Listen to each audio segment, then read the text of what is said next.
Hey guys, let's get the marathon over. Sherlock season 3.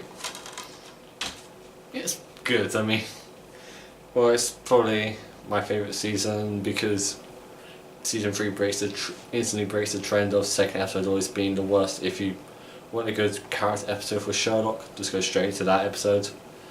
I'm going to spoil the end of season 2 because you need to know the end of season 2 for season 3. So, Sherlock faces death.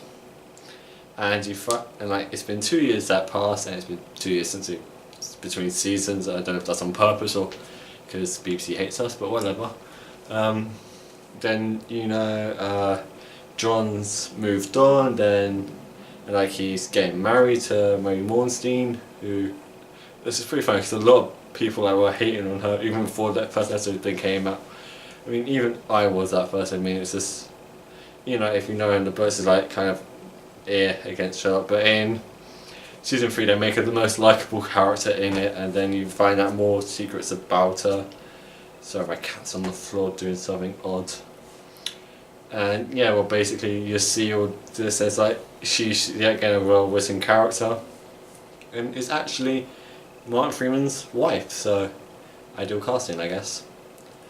And when the show works, it's a really good series, this one. I mean, you have a new villain, Charles Augustus Monstein. Please correct me on that. I think I'm right though. And yeah, well, he's a good villain. He'll blackmail you into doing stuff, and it's a really good thing. You really find out more about him in that last episode, kind of with Moriarty. You don't even hear his name in the first episode. You just see him in his factory type thing. I know, it's kind of hard to critique this season because the prime element of Sherlock that I found was Moriarty.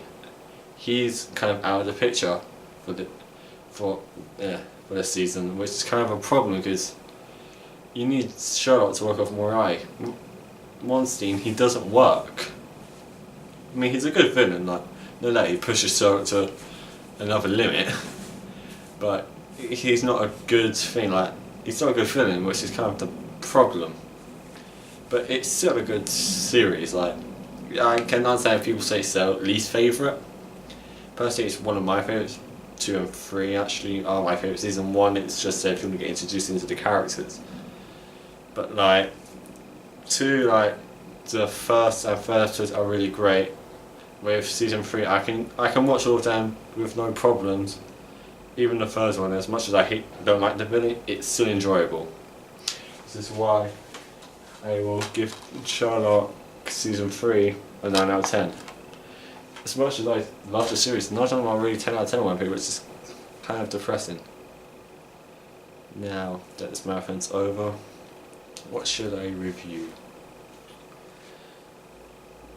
Well, I have been teasing something if you've seen the trailer.